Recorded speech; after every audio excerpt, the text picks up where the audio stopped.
할렐루야. 153 저녁기도 오신 여러분들을 주님의 이름으로 환영하고 축복합니다.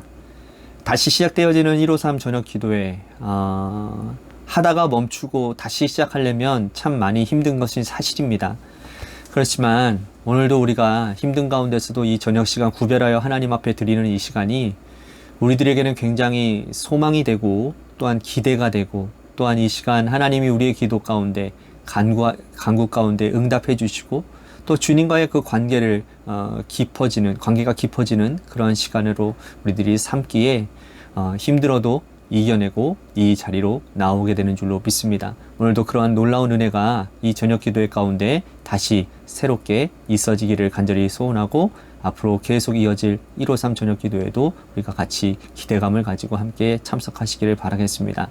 먼저 하나님께서 우리들에게 주신 말씀 보도록 합니다. 마태복음 11장 1절에서 6절 말씀까지 보도록 하겠습니다. 마태복음 11장 1절에서 6절 말씀입니다. 우리 같이 한 목소리로 다 함께 봉독하도록 하겠습니다. 시작. 예수께서 12 제자에게 명하기를 마치시고 이에 그들의 여러 동네에서 가르치시며 전도하시려고 거기를 떠나가시니라. 요한이 옥에서 그리스도께서 하신 일을 듣고 제자들을 보내어 예수께 여짜오되 오실 그 이가 당신이 오니까 우리가 다른 일을 기다리오니까.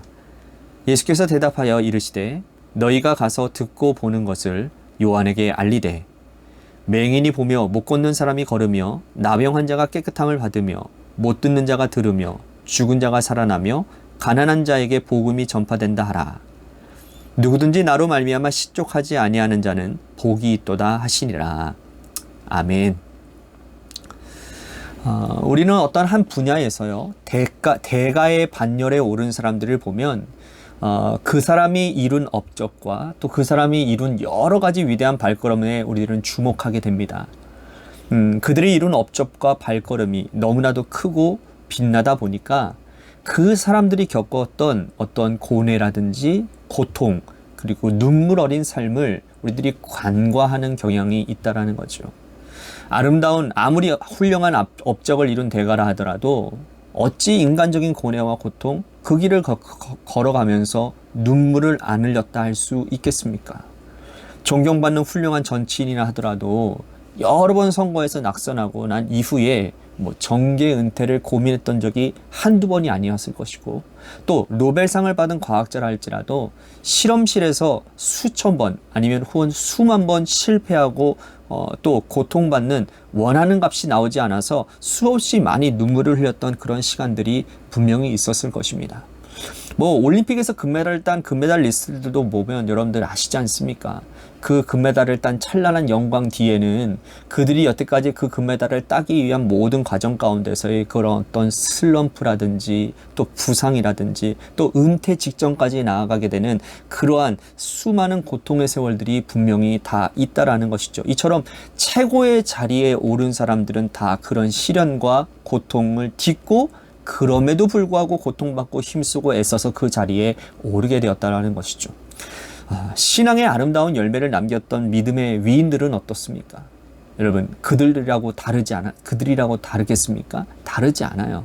우리가 성경을 통해서 만나는 수많은 믿음의 위인들, 그들이 걸어왔던 삶을 보면 하나같이 다 그 믿음을 정점을 이루었던 그 영광 뒤에는 고통과 절망과 눈물 속에서 하나님 한 분만을 붙잡고 걸어오는 달려왔던 믿음의 여정들이라는 것을 우리들은 알 수 있다는 것이죠. 우리는 그분들이 이룬 열매와 업적에 취해서 그들의 고통과 그들의 애통함을 잘 이해하지 못하고 그래서 우리들이 영광만을 바라보기 때문에 그 과정들을 바라보지 못하기 때문에 쉽게 낭망하고 좌절할 때가 참 많은 것 같다는 것입니다. 오늘 읽은 본문에도 세례 요한의 고민과 좌절이 나오고 있습니다. 지금 본문에서 세례 요한은 옥에 갇힌 상태입니다. 세례 요한이 여러분 왜 옥에 갇혔는지는 여러분들이 잘 아실 겁니다. 헤롯의 죄를 책망했기 때문이에요. 헤롯이 자기 동생의 여동생을 아내를 빼앗았기 때문에 자기 아내로 삼은 거예요. 세례 요한은 이것을 가만히 보고 있을 수가 없었습니다. 잘못된 것이라고, 그건 죄라고 지적을 한 것이죠. 헤롯이 듣기 싫어서 그를 잡아다가 옥에 가둔 것입니다. 옥에 갇힌 채 시간이 계속 흘러간 거예요. 그러면서 세례 요한은 마음속에 인간적인 고민이 싹트기 시작을 했다는 겁니다. 왜 나에게 이런 일이 닥치는 것일까? 그러면서 그분이 예수님을 메시아로 붙들었던 믿음이 차츰차츰 옅어지고 흔들리기 시작했다는 거예요. 그 유명한, 그 위대한 세례 요한조차도 말이죠. 그래서 그러나 이런 질문을 던집니다. 자, 2절에서 3절 말씀 보십시오. 요한이 옥에서 그리스도께서 하신 일을 듣고 제자들을 보내어 예수께 여짜오되 오실 이가 당신이 오니이까 우리가 다른 일을 기다리오니이까. 우리는 이 말을 과연 세례 요한이 했을까라는 걸 생각할 만큼 이분의 믿음이 굉장히 흔들리고 있다는 것을 볼 수 있습니다. 세례 요한이 어떤 사람입니까?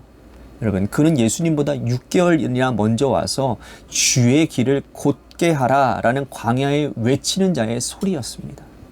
그는 낙타 털옷을 입고 메뚜기와 석청을 먹으면서 아무도 없는 광야에서 제사함을 선포했습니다. 회개를 선포했던 사람이었어요. 유대 종교 지도자들의 종교 권력에 지치고 힘들었던 수많은 사람들이 이 세례 요한의 메시지를 듣기 위해서 그 먼 광야까지 걸어서 나와온 거예요. 몰려오는 사람들에게 그는 친절한 말을 하지 않습니다. 회개하라. 도끼가 나무 뿌리에 놓여 있다. 강력한 회개의 말씀을 선포합니다. 그럼에도 불구하고 수많은 사람들이 세례 요한 앞에서 엎드려 회개하고 또 요단강에 가서 세례까지 받는 일이 일어나는 거죠. 예수님께서도 세례를 받기 위해서 세례 요한에게 갔었을 때 요한은 금방 주님을 알아보았습니다. 내가 당신에게 세례를 받아야 할 텐데 당신이 나에게 오심이 어찌 됨입니까? 저는 당신에게 세례를 베풀 수 없습니다. 겸손하게 예수님의 세례를 주지 못하겠다고 말했던 사람이 바로 세례 요한이에요.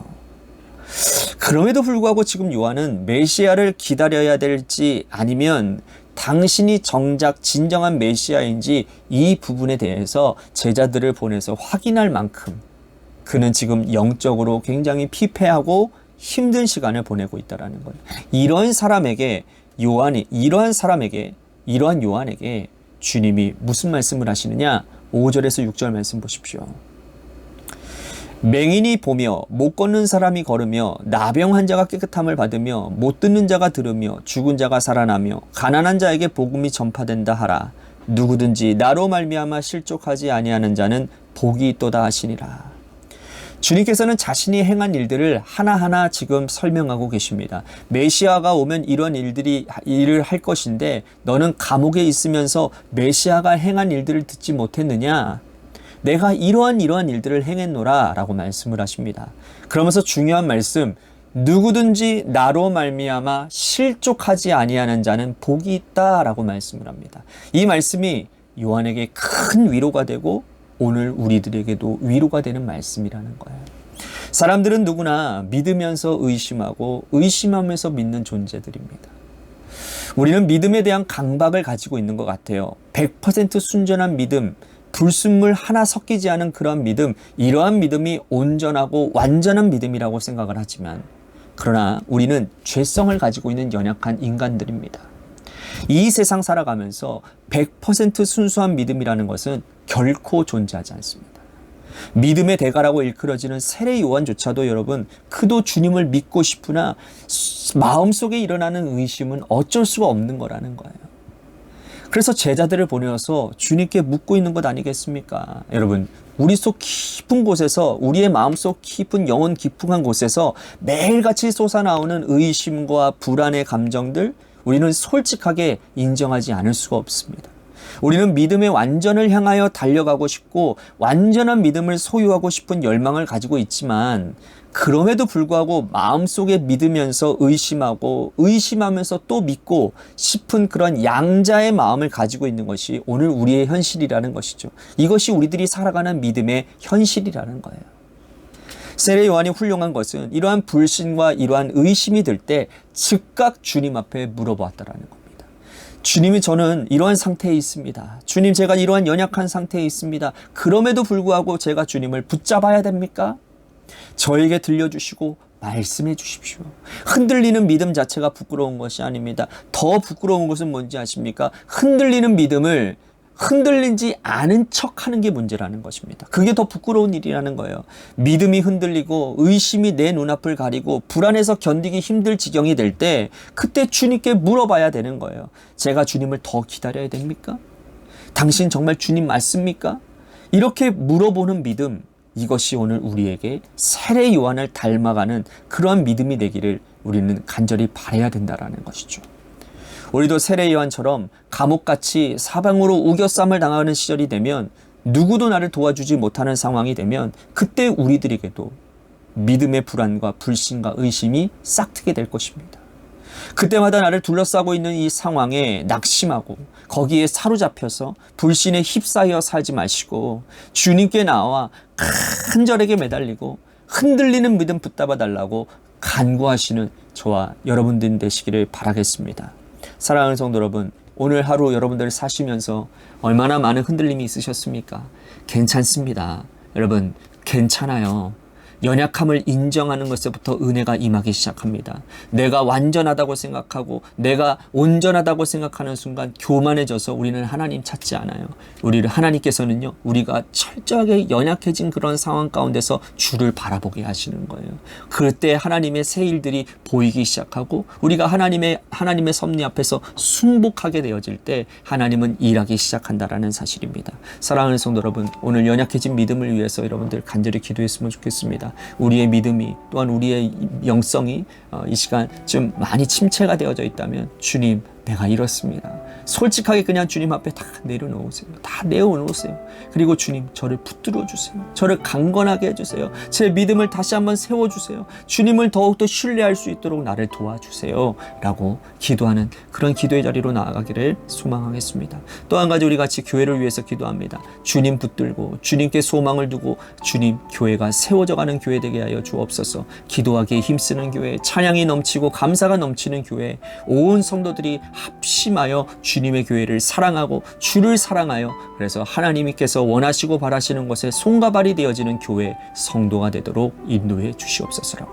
또한 우리 육신의 연약함으로 고통당하는 우리 심연 지사님 아버님을 위해서 오늘 이 시간 기도했으면 좋겠고요. 또 한 가지 우리 고3 수험생인 이도현 학생과 한유진 학생을 위해서 기도했으면 좋겠습니다. 마지막으로 여러분들의 삶의 자리와 여러분들의 자녀들을 위해서 기도하시다가 시간 돌아가시기를 바랍니다. 우리 같이 노래 끝날 때까지 함께 기도하며 나아가도록 하겠습니다.